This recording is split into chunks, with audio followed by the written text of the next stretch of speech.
Selamat siang, kembali dengan saya Alvin Lim. Kita berada di Quotient TV saat ini ya. Jadi hari ini Quotient TV kedatangan seorang tamu ya, yang dimana adalah bagian dari masyarakat. Jadi ada masyarakat yang menjadi korban kejahatan. Ya, di sini datang untuk melapor dan meminta bantuan kepada LQ Indonesia Law Firm.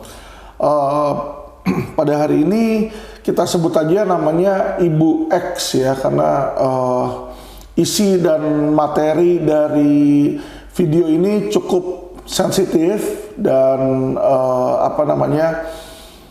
dilindungi secara undang-undang, karena berisi informasi-informasi hanya untuk yang usianya 21 tahun ke atas kali ya. Jadi bagi yang belum siap mental, jangan nonton video kami. Oke, saya sebut ini Ibu X. Ibu X, bisa tolong ceritakan singkatnya ya, secara kronologis kejadian yang menimpa Ibu ya. Oke, jadi saya ini adalah korban kekerasan seksual yang dilakukan oleh warga negara asing asal Tiongkok. Terus tentunya ini hal yang bukan yang saya inginkan gitu. Terus kalau untuk kejadiannya sendiri itu ya saya kenal sama orang tersebut lewat media sosial. Di mana media sosial itu saya pakai juga udah lama banget. Sudah lama sekali saya menggunakan aplikasi tersebut, bertemu dengan berbagai macam teman ya, wanita maupun pria. Kebetulan bertemu dengan orang ini yang saya sempat berpikir orang ini mungkin kita bisa berteman aja gitu ya, atau menjalin hubungan yang profesional gitu apabila mungkin gitu kan. Terus waktu saya kenal beliau ternyata cukup di luar ekspektasi saya. Jadi dia itu melakukan tindak kekerasan. Nah, sebelum terjadi kekerasan itu orang ini sudah menghubungi saya intens gitu kan, sepanjang hari gitu. Sepanjang hari selalu chatting sampai 3-4 bulan kemudian. Nah, waktu itu adalah masa COVID. Jadi lagi kondisinya itu COVID. Jadi saya selalu beralasan untuk nggak mau bertemu dengan orang ini gitu. Sampai akhirnya di pertengahan tahun 2020 peraturan juga mulai berubah, restoran juga mulai dibuka. Lalu orang ini membuat janji dengan saya untuk bertemu gitu. Ya sudah, intinya saya berikan orang ini kesempatan. Lagi pula dari profil yang dia jelaskan ke saya itu dia itu profil yang eksekutif ya gitu. Jadi orang yang berpendidikan gitu. Akhirnya saya bertemu dia di sebuah restoran di Jakarta Selatan. Kita makan malam gitu kan. Saya datang sendiri juga, nggak dijemput, pulang juga sendiri. Ketemu dengan orang itu ya sudah, nggak terjadi apa-apa pastinya ya. Ya kita makan malam, nggak ada perbincangan yang sensitif, nggak ada perbincangan yang juga mengarah-mengarah. Orang itu juga kelihatan rapi ya, Kelihatan sopan saat itu ya. Sopan banget karena kan dia ekspat ya. Gitu. Ekspat ya. Ekspat. Jadi ya udah, dan dia bukan teman ekspat saya yang pertama. Jadi saya punya teman ekspat tuh banyak sekali. Ya. Tapi yang lain nggak kenal lewat media sosial, kenal dari hubungan profesional. Terus habis itu ya udah ketemu, udah pulang. Jadi saya ketemu hanya karena saya nggak enak sama orang ini, sudah lama approach saya untuk ketemu. Ya udah akhirnya ketemulah di bulan Juni 2020. Setelah ketemu udah nggak ketemu lagi sampai bulan depan tuh. Sampai sebulan ke depan itu ya bukan berarti kosong dengan konteks saya. Dari ketemu memang dia terus menghubungi saya, tapi saya selalu bilang saya sibuk, saya punya pekerjaan gitu kan. Nggak perlu ketemu sering-sering lah gitu. Terus akhirnya satu ketika ketemu di bulan berikutnya lagi, di bulan Juli. Jadi pas sebulan ketemu lagi dengan orang ini. Dia bilang kita ketemu lagi yuk gitu kan. Terus ya kebetulan saya juga random, ya udah saya pikir ya udah bolehlah gitu kita ketemu. Tapi dia bilang tapi kalau ketemu di luar itu kan lagi COVID gitu. Jadi peraturan kan juga berubah lagi saat itu. Kalau makan di luar itu butuh waktu singkat, cuma 20-30 menit. Jadi jadi dia bilang bisa gak dia datang ke tempat saya? Saya bilang jangan, saya nggak mau gitu kan. Terus ya udah deh, dia kan juga sempat liput tempat tinggalnya gitu kan di daerah Taman Anggrek situ, apartemen Taman Anggrek. Terus dia ya dia sempat foto lah ya. Saya pikir ya mungkin itu cukup proper gitu kan. Dia bilang ntar kita makan malam aja ngobrol-ngobrol. Oh ya udah nggak apa-apa.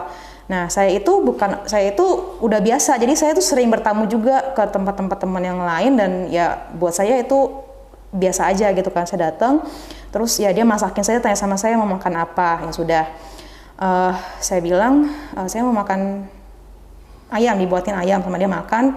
Hari itu tanggal 26 Juli saya datang ke tempat dia dan tidak terjadi apa-apa. Tapi waktu mau pulang dia itu responnya tuh kayak seperti nggak suka gitu. Dia nunjukin seperti tidak suka gitu. Mimiknya nggak enak lah gitu kan, seperti kayak mau musuhan sama saya gitu, seperti kayak mau musuhan. Jadi saya pikir kenapa ya gitu ya, kan habis makan malam kayak baik-baik aja gitu kan.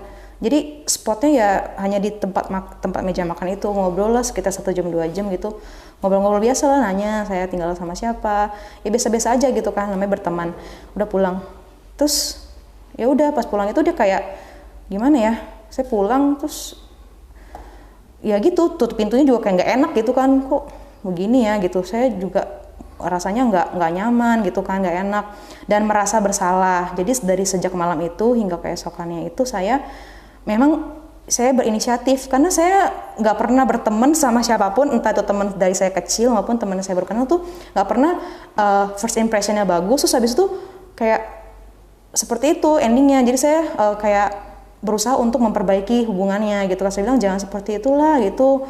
Saya nggak mau gitu kalau misalkan kita mau berpamitan atau pisah, saya maunya baik-baik supaya nggak membuat saya berpikir atau merasa bersalah. Ya udah akhirnya pas keesokan harinya juga, karena saya kan maunya kan saya tuh nggak mau kayak nyimpen rasa nggak nyaman, nggak enak lama-lama. Jadi saya mau beresinnya secepatnya. Lalu tanggal 27 Juli saya datang ke tempat beliau lagi.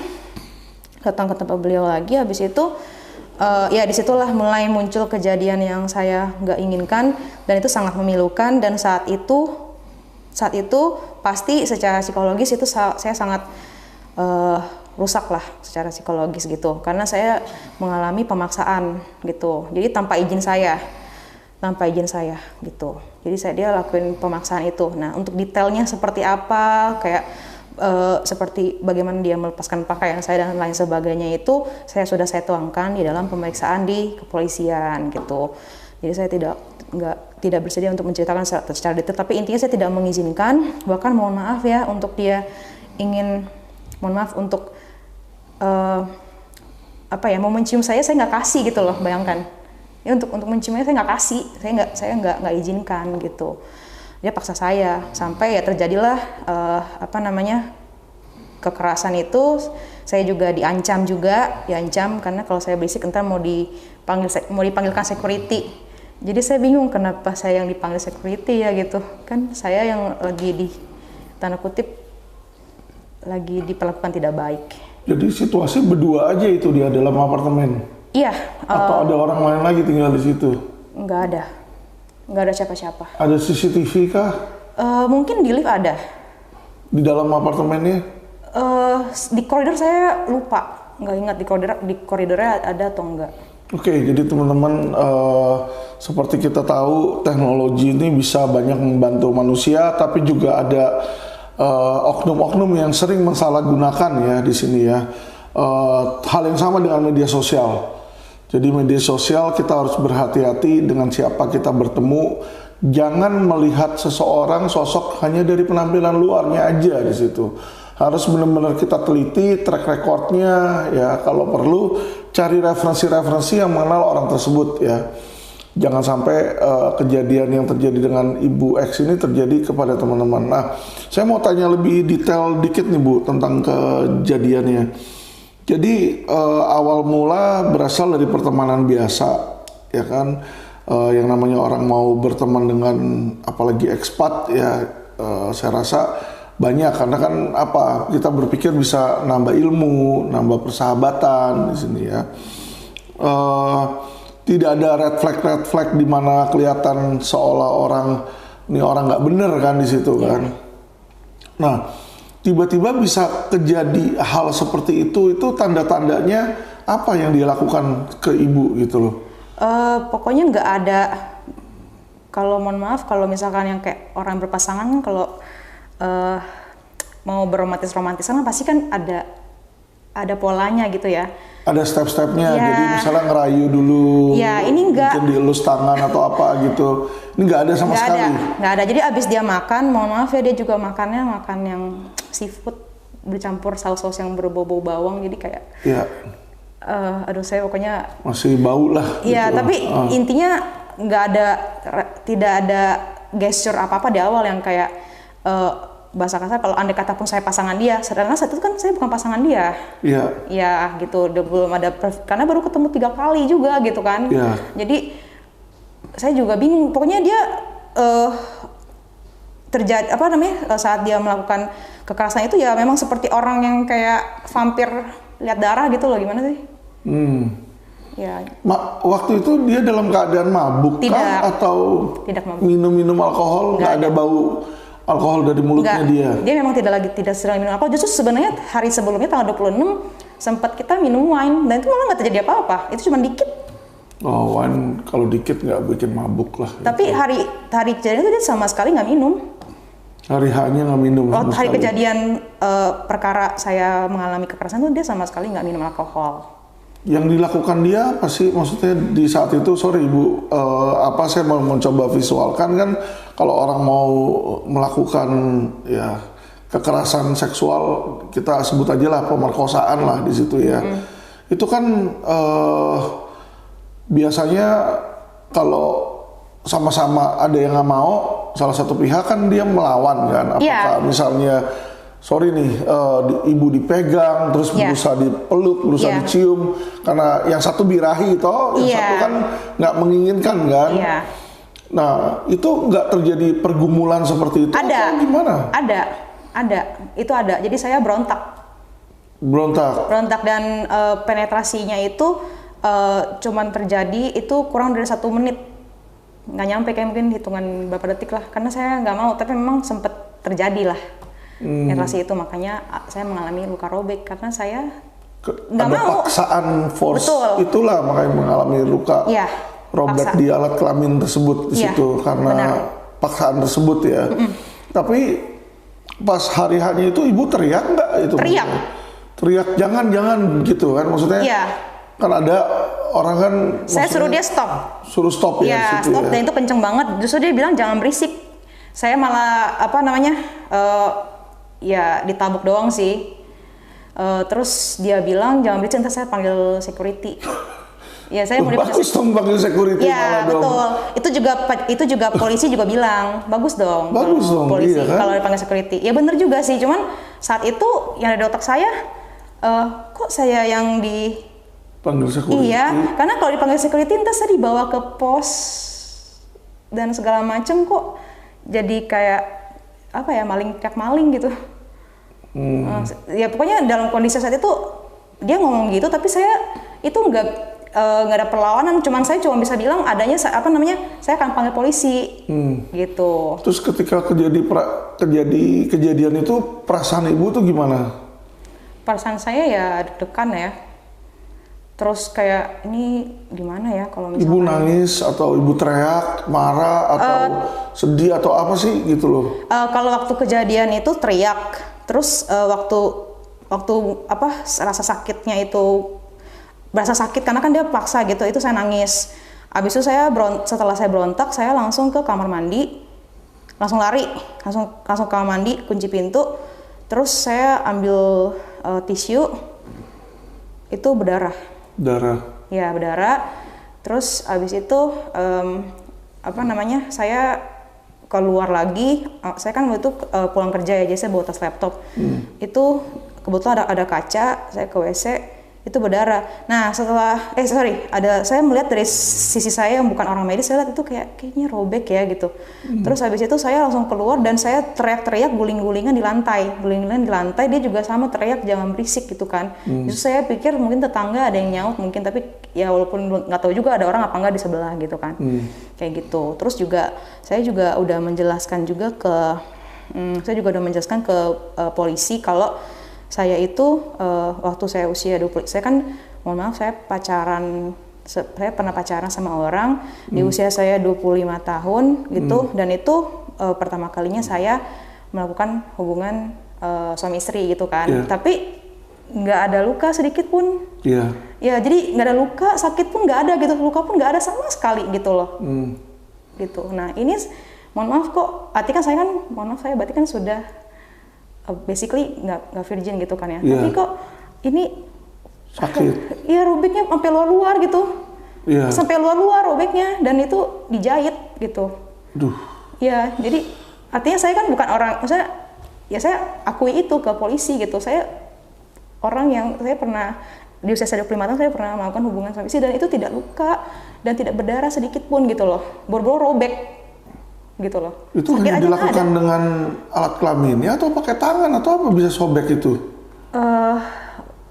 Biasanya kan kalau cuma alat kelamin aja kan nggak bisa bikin sobek ya, setahu saya ya maksudnya. Ya mungkin kalau atau dengan kekerasan atau bagaimana banget gitu, atau dia bisa sampai berdarah seperti itu kan soalnya kan? Dia pemaksaan sih. Dia paksa saya. Intinya saya ada berontak. Intinya dia paksa memasuki alat kelaminnya ke.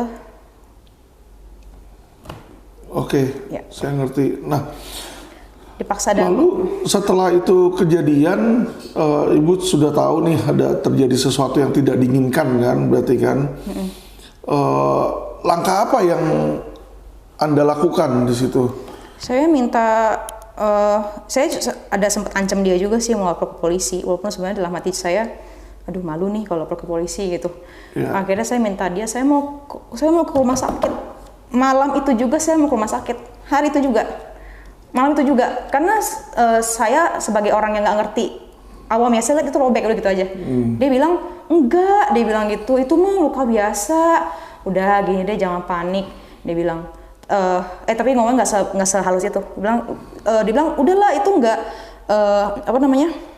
nggak kelihatan, nggak ada yang ngelihat lah, itu kan bukan di wajah, dia ngomong begitu kan. Jadi nggak usah khawatir, dan saya rasa itu lukanya 2 hari sembuh lah. Nah 2 hari setelahnya kan ternyata masih sakit dan berdarah, cuma darahnya lebih dikit. Terus kalau kena air itu sakit sekali gitu. Ya pasti. Sakit banget gitu. Berdarah, kan? Saya kan juga pernah lecet kan. Ya, kita semua pernah lecet, tapi lecet itu kayaknya nggak nyampe 2 hari deh. Kita kalau kena air kayaknya nggak gitu berasa kan. Itu sakit banget rasanya tuh, kayak silet, tau gak sih? Perih lah. Gitu. Tuh kayak silet, kayak ketika kena tuh kayak silet lagi ngiris. Iya, air tuh seperti siletnya gitu, ngiris gitu, sakit banget. Dan aku lihat tuh masih kebuka gitu lukanya kan, darah-darah dikit. Langsung hari itu juga kan udah 2 hari nih. Saya menagih janjinya dong. Saya bilang saya mau ke klinik. Walaupun saya mampu. Dia belum bawa ke klinik 2 hari? Bawa akhirnya. Tapi dia nggak bawa, saya pergi sendiri. Saya pergi sendiri, abis itu dia nyusul gitu. Terus apa yang menyebabkan Ibu sampai lapor polisi? Nah itu jadi kan saya kan jadi saya mulai berupaya melapor itu 8 bulan setelah kejadian. 8 bulan? Ya, kenapa 8 bulan? Pertama, masa penyembuhan luka saya itu kan 2,5 bulan, nyaris 3 bulan lah ya. Itu pun juga sebenarnya belum maksimal karena saya sempat balik ke klinik untuk minta dicabut benangnya. Mungkin saya lihat kayaknya udah nyatu gitu. Terus kayaknya saya nunggu benangnya absorb kayaknya lama dan itu tidak nyaman benangnya. Jadi saya minta tolong dicabut. Nah, menunggu sampai 8 bulan itu sampai lapor, selain kekerasan dari fisik, dia ada mengancam saya juga. Apakah ada kerugian psikis? Iya, itu juga. Tapi di situ sih psikisnya belum terlalu Di situ psikisnya belum terlalu muncul. Psikis dari sisi dianya. Jadi kalau dari saya pribadi tuh, ya saya ngerasa kayak, aduh, kok saya mohon maaf ya, saya pertama kali melakukan hubungan seksual aja nggak merasa sedih ya gitu ya, nggak merasa kehilangan keberhargaan diri saya gitu. Tapi kok ini berbeda gitu. Jadi waktu kayaknya kok nih orang apa ya sepertinya nggak menunjukkan tidak menghargai saya, dan dia berani melakukan itu gitu, nggak ada rasa takut gitu kan, karena dia juga memang pernah bilang ke saya kalau ya dia punya relasi lah dengan orang-orang tertentu. Ya itu sebenarnya sedikit psikis sebenarnya sih ya. Terus habis itu juga saya sibuk gitu kan, menyibukkan diri lah sebenarnya gitu kan. Habis itu juga mau lapor juga sebenarnya agak ragu sih, bukan yang nggak mau ya, kayak ragu gitu, soalnya takutnya ntar saya yang malu gitu. Takutnya ntar saya yang jadi malu kalau saya ngelapor. Lalu apa ya akhirnya yang membuat? Akhirnya bulan Oktober, sebelum melapor, bulan Oktober itu dia ketemu saya, dia bilang sama saya, kamu jangan ada niat lapor polisi ya. Gitu. Dia tanya sama saya, penghasilan kamu berapa per bulan? Terus saya bilang penghasilan saya range-nya sekian. Oh lumayan juga ya. Kalau kamu kasih ke orang tua kamu berapa? Dia ngomong gitu. Saya bilang orang tua saya mah orang kampung lah, saya kasihnya nggak besar, cuma sekian UMR kira-kira lah rata-rata. Gimana kalau saya penuhi itu ke kamu sampai kamu menikah? Gitu, mungkin maksudnya dia menikah sama orang lain kali ya. Ya gitu, habis itu sampai kamu menikah saya kasih kamu tuh setiap bulan gitu.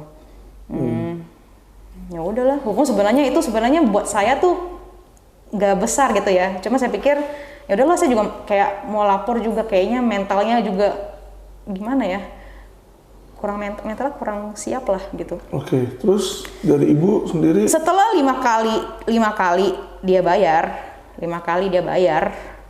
ngasih lah gitu kan, kalau bayar kan istilahnya jadi PSK nanti. Iya makanya sorry. Iya makanya saya juga nggak mau disangka kayak gitu juga sih. Ya ini juga yang bikin saya juga males gitu ngelapornya. Gitu, di sisi lain juga mentalnya juga takut kena mental gitu kan. Abis itu dia apa sih namanya, dia transfer terus dia juga ada ngomong di chatting gitu kan ya. Ya bahwa udahlah nggak usah khawatir, pokoknya sampai you married. Terus saya bilang ya mana saya tahu sih kapan married, nggak ada yang tahu kan. Kalau saya nggak married gimana? Kalau nggak ada yang mau sama saya gimana gitu? Oh ya udah kan, dia bilang ya harusnya 2 tahun bisa lah, dia ngomong gitu kan. Ya kalau nggak bisa, kalau lewat dari 2 tahun ya udah sampai lu married lah, bayarin lah gitu, bukan bayar. Kalau janjinya dalam WhatsApp itu ya? Iya di sini ada di WhatsApp gitu. Dikasih tunjuk aja ke kamera. Jadi ini hati-hati teman-teman kepada netizen dalam berkenalan ya. Jadi ini ada janji-janji diberikan, biasanya mereka kalau udah lakukan tindakan paksa seperti itu kan, ya namanya wanita pertama kali dia nggak menginginkan dilakukan hal tersebut, sebenarnya sudah terjadi dugaan pidana yang menurut saya itu pemerkosaan ya, pasal 285 itu memenuhi unsur itu. Karena kenapa? Adanya dengan kekerasan, dengan adanya luka sampai 2 cm di alat kelamin, berarti situ sudah ada unsur kekerasan ya. Kalau secara lembut nggak mungkin sampai sobek seperti itu. Nah ini mungkin kasar pun kayaknya enggak juga deh. Kalau misalnya dia kasar tapi mau sama mau gitu ya, artinya mohon maaf, saya kan bukan orang yang belum pernah gitu, sudah pernah sebelumnya. Andai kata pun misalkan kasar gitu, tapi mama ada pelumas di situ kan ya. Kayaknya nggak mungkin deh gitu. Kalau ada rasa kan keluar pelumas di situ sehingga ya lebih mulus lah gitu ya. Nggak mungkin ada luka, sakit pun tidak gitu loh. Ini sampai berdarah sampai sobek kan di situ kan. Berarti kan otomatis unsur kekerasannya ada di situ nih, force di situ ya. Nah biasanya udah terjadi wanita yang tadi dibilang sama Ibu X ini ya, jadi dia merasa gimana, hati gundah gelanda, dikasihlah seolah-olah permen-permen nih, dikasih manis-manis, udah kamu apa nih yang bisa saya bantu nih ya, berusaha dengan uang ya. Jadi kadang orang-orang kita ini ya, wanita-wanita Indonesia sebenarnya bukan meminta uang mereka, tapi diiming-iming ya. Jadi harus hati-hati sama iming-iming. Beda iming-iming sama orang minta loh. Kalau orang minta itu dia bisa aja mau coba memeras atau gimana, tapi ini tidak di sini. Makanya teman-teman kita harus belajar pintar di situ ya. Nah lanjut setelah itu bagaimana Bu ceritanya? Abis itu kan dia kayak hilang gitu ya, nomornya tuh nggak bisa dihubungin. Abis itu apa namanya, dia pindah tempat, jadi dia udah nggak di Taman Anggrek lagi. Iya, udah pindah tuh, terus saya udah nggak tahu dia di mana gitu kan. Ya saya kan jadi merasa kurang ajar sekali. Berarti kan udah biasa 5 kali, ya ampun saya dihargai 25 juta. Oh my god gitu kan. Ini orang yang bener aja, emang saya apaan gitu kan. Mohon maaf ya, dia bayar segitu aja, yang per bulan segitu, itu buat saya tuh ya saya cuma berusaha untuk saya melihat itikat baik dia. Betul. Dan saya juga agak sedikit males ya lapor gitu ya. Mentalnya juga kurang siap gitu. Ya udah, karena saya merasa kesal gitu, yang bener aja akhirnya saya coba melapor, tapi saya bingung kan, kejadian udah 8 bulan sebelumnya. Akhirnya saya berusaha cari lawyer lah ya, nanya-nanya nanti bagaimana. Ya menurut lawyer yang saya temui, dia bilang nggak ada masalah, dia bilang gitu. Saya kalau ini kalau kekerasan seksual gitu biasanya katanya daluarsanya panjang, ini masih bisa dilaporkan selama masih ada bukti. Kata masih ada bukti, udah saya berupaya di situ, walaupun sulit sekali, sulit lah. Habis itu tantangannya waktu lapor polisi itu apa ya? Ya saya nggak ngerti ya, karena saya nggak banyak pengalaman dalam hal melapor ke polisi. Coba tolong diceritakan. Jadi si lawyer itu kan bilang kalau ini TKP-nya di Jakarta Barat, jadi langsung mengalihkan saya ke Polres Jakarta Barat. Waktu dibawa ke situ, ya intinya ditemenin sama timnya dia gitu. Terus ya saya nggak tahu, saya pikir itu diketikin laporan gitu ya. Itu di unitnya itu kriminal umum. Ya, umum. Habis itu saya dibuatin gitu, saya tanda tangan sendiri sih, dibikinin lah gitu kan. Itu juga sebenarnya diarahkan sama lawyernya. Jadi ketikan itu adalah yang juga ucapan yang dibantu oleh si lawyer lah gitu. Udah selesai kayak gitu, udah saya tunggu aja tadi proses sampai 3 bulan akan datang gitu. Ya, nah ini saya juga takut ngomong nih karena nggak ada buktinya, karena dia by phone kan. Situ 3 bulan kemudian, mohon maaf ya, itu nggak ada bukti, tapi itu by phone. Dia bilang ya mereka siap untuk menangkap gitu. Padahal nggak ada. Ya, padahal tuh saya baru tahu itu nggak ada laporan resminya gitu. Nggak ada laporan polisinya, tapi dibilang mau nangkap situ karena ibu nggak ngerti hukum lah. Nggak ngerti. Habis itu yang mereka ini siapa, lawyer ibu? Iya, lawyer waktu itu. Waktu itu menggunakan lawyer? Iya. Oh, lawyer yang waktu itu bilang, minta sejumlah uang sama ibu, terus bilang mau ditangkap gitu. Oh, tapi ibu sama dia sempat dibawa kantor polisi. Iya. Dibikin laporan katanya. Iya, semacam laporan. Ya laporan diketikin lah. Ada contohnya? Ada. Ini.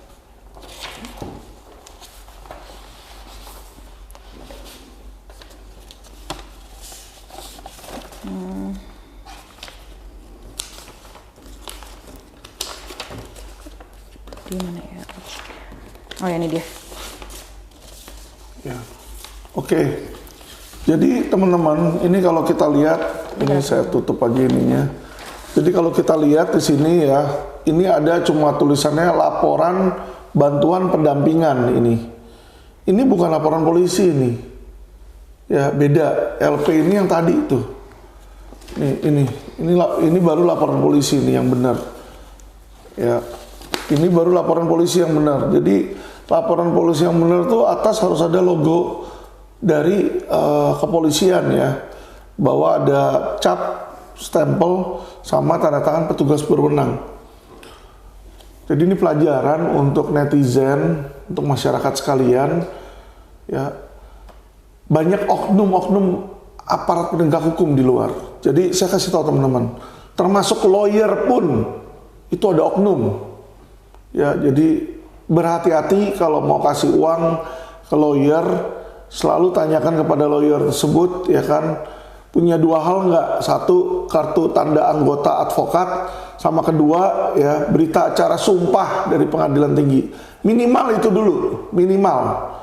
Ya, selain dari itu ya berikutnya harus dicek backgroundnya dari lawyer tersebut ya.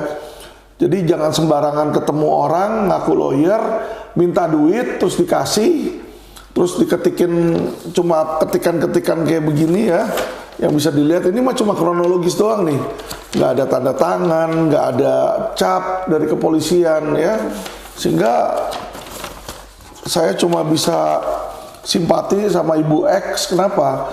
Beliau sudah jadi korban kekerasan seksual, menjadi lagi korban penipuan oknum aparat ya. Jadi saya nggak tahu kalau dari ceritanya apakah oknum aparat lawyer ini kerja sendiri nipu atau dia kerja sama oknum polisi juga. Tapi nggak apa-apa, kita lanjut aja ceritanya. Terus yang ini nipunya masih mending karena nilainya nggak besar. Masih mending ya, jumlahnya kecil ya. Nanti di pertengahan itu aku merasa tertipu, saya nggak berani ngomong nipu, takutnya nanti pencemaran nama baik, merasa tertipu lagi. Nanti di pertengahan saya mungkin jelasin. Nggak apa-apa, kalau perasaan kan ya ini hak opini kan. Ya, ada data sih sebenarnya. Ada gitu. data sih sebenarnya, ada buktinya juga. Nggak apa-apa di situ. Terus lanjut gimana Bu? Oke, abis itu saya akhirnya dia bilang, akhirnya setelah nangkep nggak bisa, akhirnya si lawyer yang mengaku lawyer itu dia bilang, aduh bahaya nih katanya kalau pidana, gimana kalau kita tempuh jalur perdata aja. Dia ngomong gitu, pas dia ngomong gitu kan saya jadinya udah ilfeel ya. Ya, cuma pidana terus perdata aja dalam kasus pemerkosaan pakai perdata. Habis itu saya langsung kucuk-kucuk jalan ke nggak kucuk-kucuk sih, saya pulang, saya sempat mau nyerah.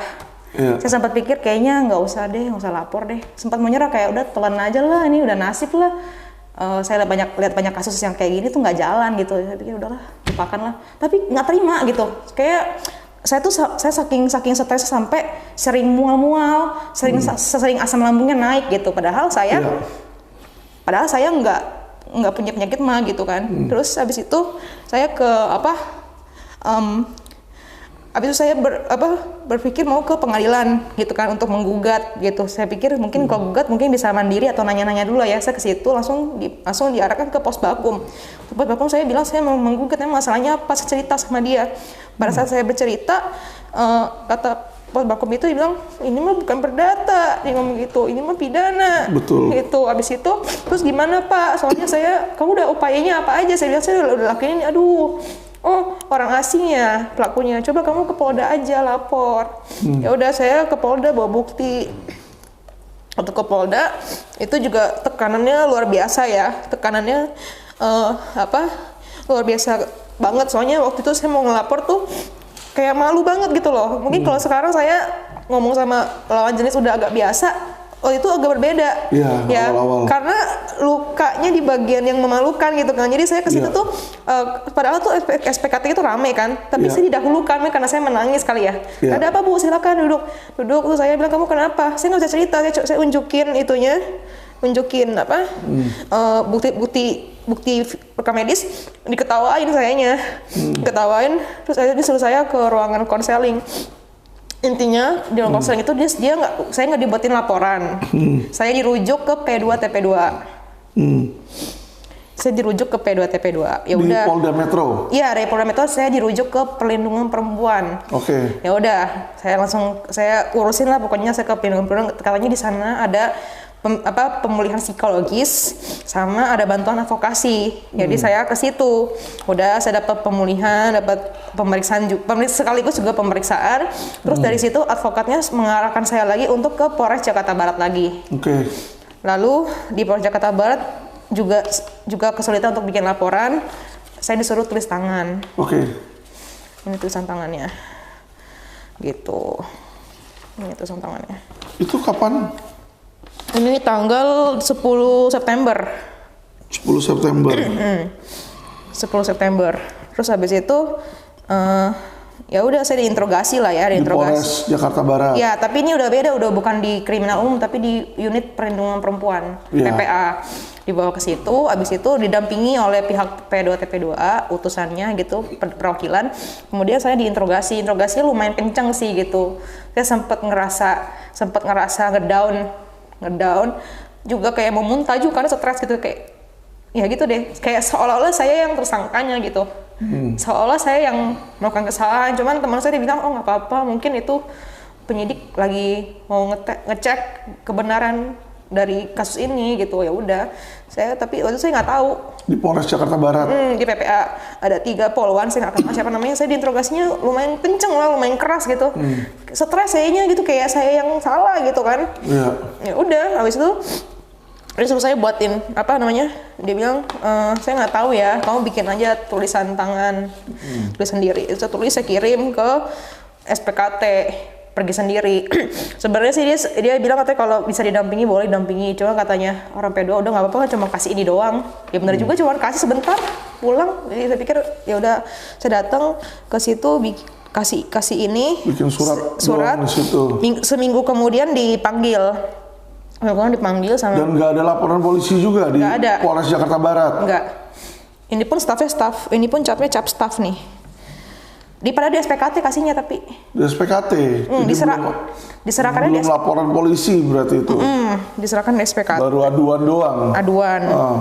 Terus habis itu seminggu kemudian dipanggil, diinterogasi sama penyidiknya. Habis diinterogasi, udah nggak ada kabar. Nggak ada kabar di situ? Nggak ada kabar sebulan lah. Di Jakarta Barat ya, nggak ada perkembangan. Akhirnya saya balik lagi, akhirnya dibilang nanti diperiksa lagi ya, udah diperiksa lagi gitu. Saya juga merasa sepertinya di pemeriksaan pertama itu, pemeriksaannya itu kayak saya tuh suka dipaksa jawab gitu loh. Jadi dia kasih pertanyaan yang saya tuh harus jawab sesuai yang dia mau gitu kan.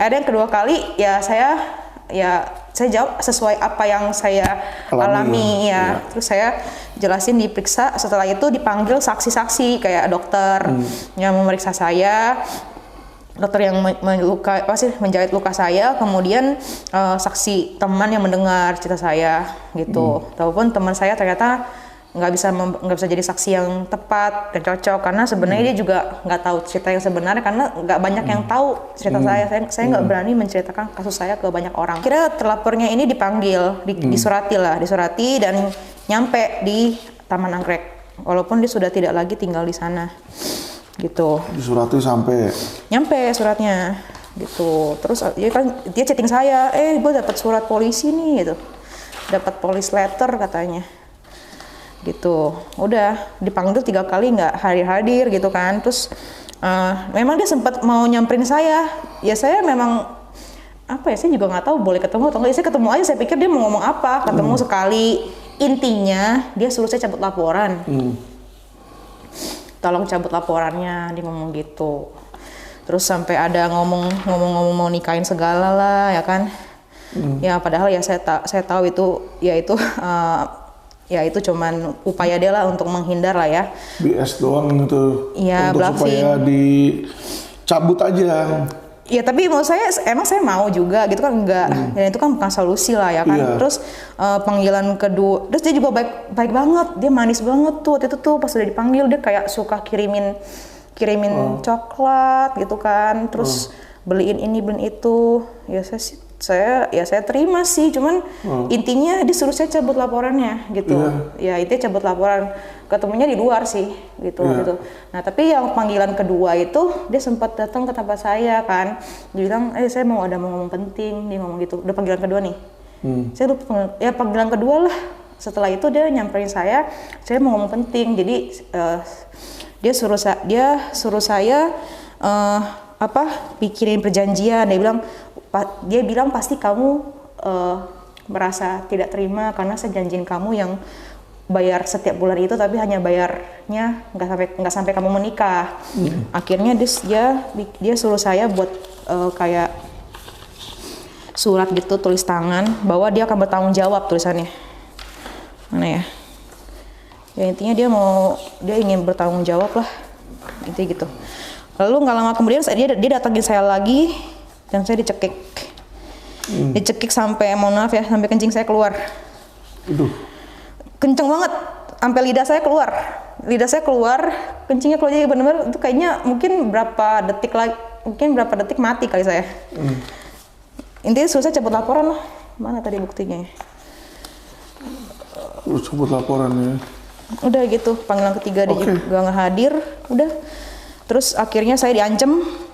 Sampai panggilan ketiga dia nggak hadir, akhirnya saya diancam mulai keluarin lawyernya dia. Lawyernya menghubungi saya untuk saya dipaksa menerima sejumlah uang dan mencabut perkara. Kalau masih macem-macem, saya laporin balik ke Mau Polda. dilaporin balik ke situ. Saya mau dilaporin balik. Diancam. Jadi karena ibu pikir daripada dilaporin balik itu udahlah. Nggak juga. Jadi waktu saya terima ini, saya capture, saya kirim ke penyidik. Harusnya ini bisa menjadi petunjuk atau bukti tambahan ya, gitu. Kasih ke penyidik. Terus Iya. penyidik bilang gimana? Penyidik hubungi saya, suruh saya datang ke kantor. Pada saat saya datang, dia bilang begini, nah ini sama nggak ada bukti. Ya gimana mau ada bukti? Saya masuk ke situ nggak boleh bawa handphone gitu loh. Handphonenya mesti di locker. Iya. Gitu, ditaruh di locker. Terus dia bilang gini sama saya penyidiknya, nggak ada bukti nih, saya takut juga nih.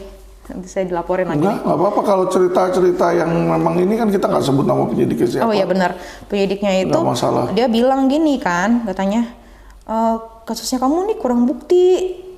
Kurang bukti. Iya, katanya. saya bilang bukannya ada pemeriksaan psikis, ya kurang, dia ngomong gitu, kurang bukti. Saya pikir kamu terima aja lah itu yang dia tawarkan gitu. Disuruh terima aja rekomendasi dari dia. Tapi saya nanya lagi, kurang buktinya gimana Pak? Gitu kan. Dia bilang kalau dokter yang menjahit saya datang, dia bilang kalau dokternya memberikan pernyataan bahwa itu adalah luka yang wajar.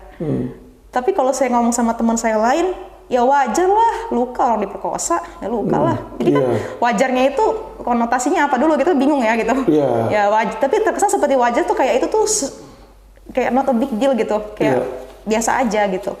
Ya udah, akhirnya dia bilang, ya terserah kamu, katanya kalau kamu nggak mau terima nggak apa-apa, tapi saya tetap akan hentikan ya karena kurang bukti.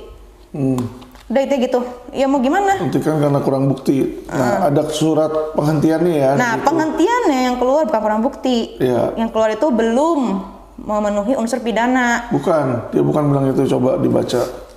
Tadi saya udah baca soalnya. Yang enggak, ini yang di Polres.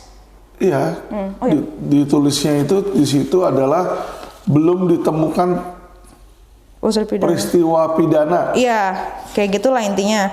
Terus abis itu saya kan ke P2TP2A kan, saya ke P2TP2A nanya ini ke advokatnya lagi nih, bagaimana kata advokatnya, soalnya kamu nggak divisum sih, dia ngomong gitu. Nah saat itu saya bingung, loh nggak ada yang nyuruh saya visum. Bukan udah visum awalnya? Enggak, itu rekam medis yang pertama. Oh, rekam medis. Itu mulai akhirnya visumnya itu ketika saya berupaya lagi melapor ke Polda. Oke. Itu juga melapor ke Polda nggak dengan sendirinya. Jadi saya kan sering kayak googling cari coba konsultasi gratis lawyer gitu kan, nanya-nanya gitu. Ya ada satu lawyer yang bilang bahwa kenapa kamu nggak bikin LP gitu. Kemarin itu saya bikin laporan tuh kok gitu. Terus saya bilang iya saya nggak tahu. Oh bikin LP aja. Saya bilang emang bisa kok bikin LP. Soalnya kan saya dipaksa damai nih. Ada surat damainya. Dia bilang saya nggak boleh lapor pidana maupun perdata gitu kan. Katanya dia, ya boleh. iya kata siapa katanya gitu. Lapor kamu punya hak untuk melapor gitu, nggak ada masalah. Jadi dapat informasi seperti itu. Akhirnya saya berupaya melapor. Saya datang ke Polda tanggal 2 April dan saya melaporkan dengan membawa alat bukti yang ada, malah lebih banyak lagi kan karena ada pemeriksaan yang lain-lain. Saya kasih. Habis itu langsung diarahkan visum. Lalu apa yang terjadi dengan laporan itu? Akhirnya yang terjadi itu 4 bulan lamanya nggak dapat kabar. Nggak dapat kabar juga. Nggak dapat kabar sampai akhirnya saya pikir kok nggak ada kabar ya? Mungkin saya masih pakai lawyer kali. Nah di situ saya ketemu lawyer yang. Jadi 4 bulan nggak jalan ya? Situ ya, nggak ada kabar ya? Iya, waktu itu masih 2 bulan lah. Waktu saya mulai pakai lawyer 2 bulan. Saya pakai lawyer, kok ini nggak jalan, mungkin saya mesti pakai lawyer kali ini ya gitu. Supaya karena ada hal yang saya tidak mengerti. Nah ketemu lawyernya itu ya berdasarkan dari temennya tertulis itu dia memang umurnya masih 25 tahun. Infonya juga dia tidak memiliki BAS. Sama law firm-nya itu tidak terdaftar. Dan dia hanya sendirian di dalam surat kuasa itu. Saya dimintain uang sama dia. Ya dia bilang sama saya begini, ya ampun, lu polos banget sih, Polda gitu loh, dia ngomong gitu. Polda gitu loh, Noma nih no justice, dia ngomong gitu. Iya. Ya dia gitulah. Tapi saya nggak rekam, nggak ada bukti. Ya, intinya itu. Terus ya dia mintain saya uang lah gitu kan. Mintain saya uang, tapi saya nggak tahu tuh uang buat apa. Kan dia kan nggak bilang uang itu buat kasih ke siapa, pokoknya kasih ke dia aja. Udah lu kasih ke gua aja, kan gua akan kelarin perkara ini. Udah saya kasih lah pokoknya. Ini nggak jalan sampai kita pakai, akhirnya saya minta tolong media untuk mengawal berita ini. Abis itu akhirnya beritanya naik di belasan berita nasional, artikel nasional, media nasional. Abis itu sampai Pak Kabid Humas juga ditanyakan mengenai kasus saya ini bagaimana gitu. Ya disimpulkan kasus ini dinaikkan ke penyidikan. Kemudian bagus dong naik penyidikan.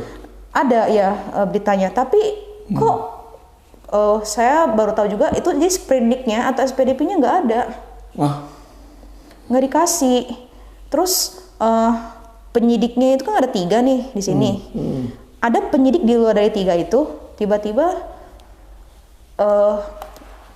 saya merasa dia mengintervensi ya menurut saya. Soalnya dia bilang apa ya?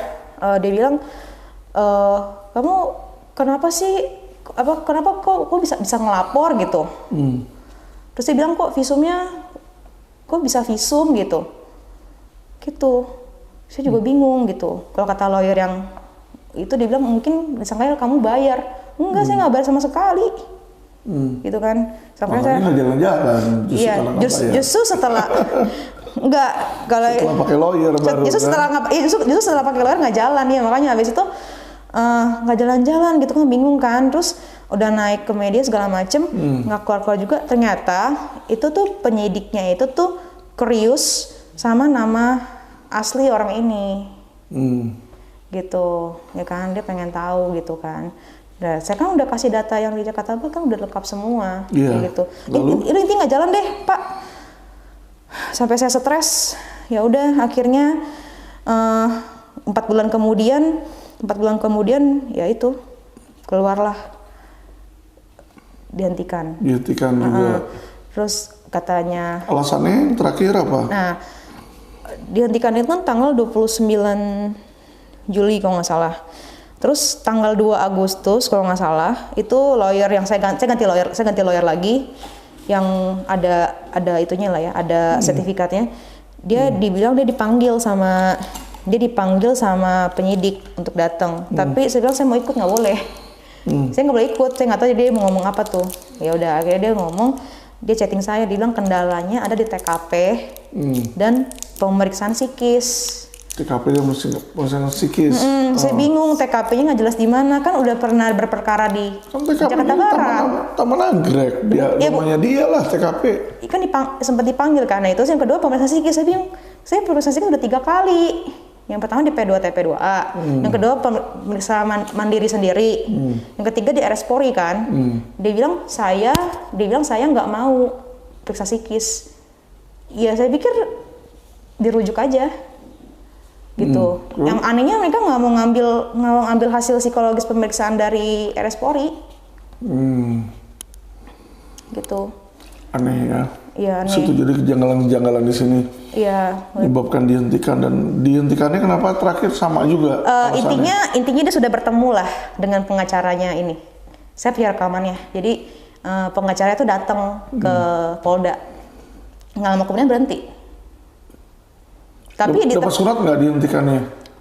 Ada dikirimin. Nah masalahnya waktu lawyer saya saat itu dipanggil yang dibilang masalahnya ada kendala di TKP psikologis kan, dia itu kan tanggal 2 Agustus kan ya, nggak dikasih tahu dihentikan. Pas kita lihat suratnya tanggal 29 Juli udah lewat. Itu pun hasil gelar perkara keluar setelah kita menggugat Kapolri dan Kapolda. Kita gugat, which is saya keluar uang di situ, keluar uang puluhan juta dan keluar sih hasil gelarnya sih. Dan itu mereka bilang mau digelar udah dari bulan kedua dari saya ngelapor, mereka udah mau gelar. Sampai 3 bulan ke depan hasil gelar nggak keluar karena saya asumsikan dia mau ketemu orang ini mungkin, nggak tahu buat apa. Tapi nggak ketemu kan, buktinya di SP2AP kan nggak ada keterangan bahwa dia berhasil dipanggil.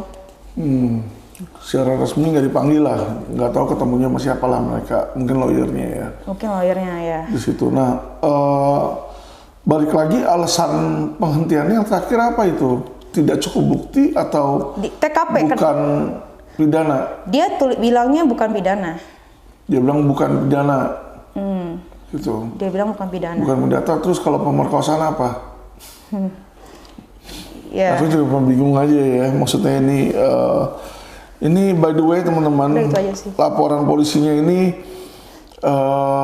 ada di Subdit Renakta ya. Kita tahu lah kalau Polda pasti maksudnya Renakta ya. AKBP-nya yang kemarin tanda tangan surat penghentian itu dan yang memeriksa Kasubditnya sama, itu AKBP Pujiarto di situ ya. Jadi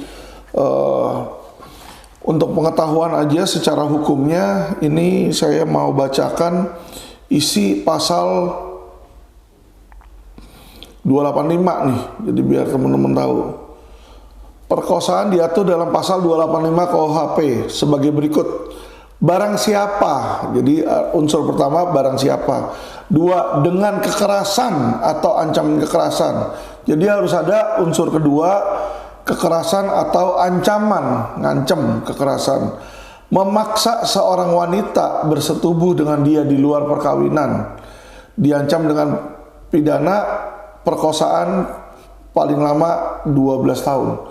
Jadi kita udah tahu kalau barang siapa ya terduga orangnya nih pelakunya di situ ya. Terus dengan kekerasan atau ancaman kekerasan, saya yakin cukup dengan kekerasannya dengan bukti adanya luka di alat kelamin, apalagi sampai berdarah 2 cm di situ, itu sudah jelas ada kekerasan ya. Memaksa seorang wanita bersetubuh. Nah, memaksa ya, memaksanya simpel. Makanya tadi saya tanyakan, ketika dilakukan hal tersebut, si ibu ini ada nolak nggak? Apa dia bilang, oh ya oke, nggak apa-apa. Kalau dia bilang oke, berarti ada konsen.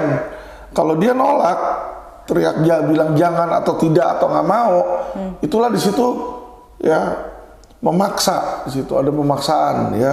Kalau ada penolakan itu dan tetap dilakukan, itulah yang namanya pemaksaan. Seorang wanita ya, kita jelas lihatlah si ibu ini wanita situ ya. Bersetubuh dengan dia di luar perkawinan ya, karena nggak ada perkawinan di antara ibu X ini dengan orang tersebut ya, berarti di luar perkawinan. Jadi kalau kita baca unsur dari pasal 285 ini ya, secara sekilas kalau saya lihat ini memenuhi unsur semua. Jadi kalau dibilang bukan pidana, terus apa kalau terjadi kekerasan seksual seperti itu nggak diproses oleh Polda Metro Jaya? Ada ini yang saya ancaman bingung. juga, ada ancaman. Ancamannya juga ada di situ ya. Jadi Dipanggil nggak datang. apalagi yang harus dilakukan ya untuk seseorang memperoleh keadilan? Apakah kalau diperkosa itu bukan pidana terus dijadiin jual beli, udah kasih duit selesai, kasih duit selesai?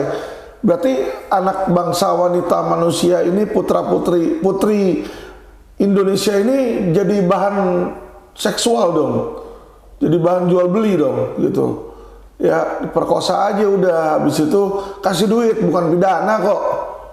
Ini yang saya bingung makanya sama penegakan hukum di Indonesia ya. Jadi kok kasus bisa dihentikan? Jadi saya minta tolong ini nanti Ibu X ini akan kembali mengajukan laporan polisinya. Jadi walaupun sudah dihentikan, itu berdasarkan perkap, itu jelas ada peraturan Kapolri itu nomor 6 tahun 2019 menyatakan di situ hasil SP2 Lit penghentian penyelidikan itu bisa dibuka kembali melalui gelar perkara. Saya minta tolong Bapak Karawasidik, Bapak Kabareskrim, punyalah hati kepada putri bangsa ini ya, untuk supaya apa? Kita gelar kembali. Ya, jadi kalau dibilang bukan pidana, unsur mana yang tidak terpenuhi? Unsur pidana mana yang tidak dipenuhi ya? Saya minta tolong di situ biar nanti LQ menghadiri nanti gelar perkara tersebut. Karena apa? Ya, dengan bukti-bukti teks di sini, bukti visum, itu jelas unsur pidana ini kalau saya lihat sudah terpenuhi ya.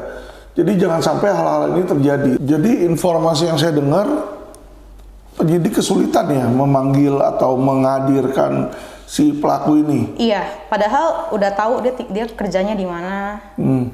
Ya kalau soal lokasi harusnya polisi punya fasilitas lah ya, harusnya punya teknologi untuk melacak seseorang. Alasan polisi nggak bisa manggil kenapa?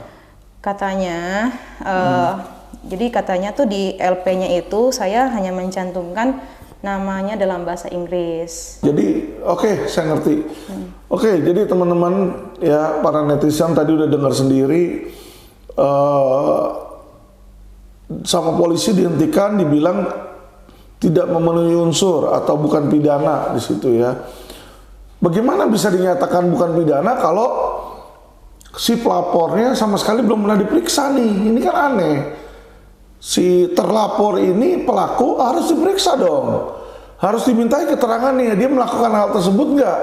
Kalau dia melakukan hal tersebut kan sudah jelas, itu terang benderang juga ya.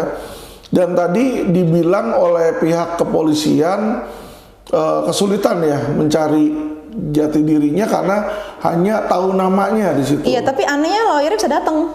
Lawyernya bisa ada kan? Bisa datang. Nah, seharusnya polisi bisa tahu dong siapa dia dong, tanya sama lawyernya kan. Pertama kan saya udah pernah kasih bukti bahwa pernah diinterogasi lah di Jakarta Barat. Nah, karena ada kesulitan mencari pelaku, ini bagi masyarakat yang mempunyai informasi terhadap orang ini ya, informasinya kerjanya di Huawei ya, kita nggak tahu ini benar atau nggak kerja di sini. Tapi kalau ada informasi nih orang ini keberadaannya masih di Indonesia, tolong diinformasikan ke kami ya di sini. Karena kita masih mau memproses hukumnya, mau dijalankan kembali di sini ya. Jadi jangan berpikir sebagai warga negara asing di situ terus bisa seenaknya melecehkan putra-putri Indonesia dan menjadi kebal hukum dengan memberikan uang suap ke petugas nih ya. Kita nggak mau ada hal-hal seperti itu ya. Jadi kita nggak mau ada dugaan-dugaan perbuatan seperti itu gitu ya. Kenapa? Karena kejadian ini ada, peristiwanya ada, kok nggak ditindaklanjuti, kok tiba-tiba dihentikan di sini ya. Dan bagaimana seseorang dipersulit dengan yang dibilang laporan polisi, hal yang kayak ini bukan laporan polisi, ini mah kronologis ini perkara ya. Jadi demikian teman-teman, ini bisa menjadi pelajaran. Kita juga wajib berterima kasih sama Ibu X. Kenapa?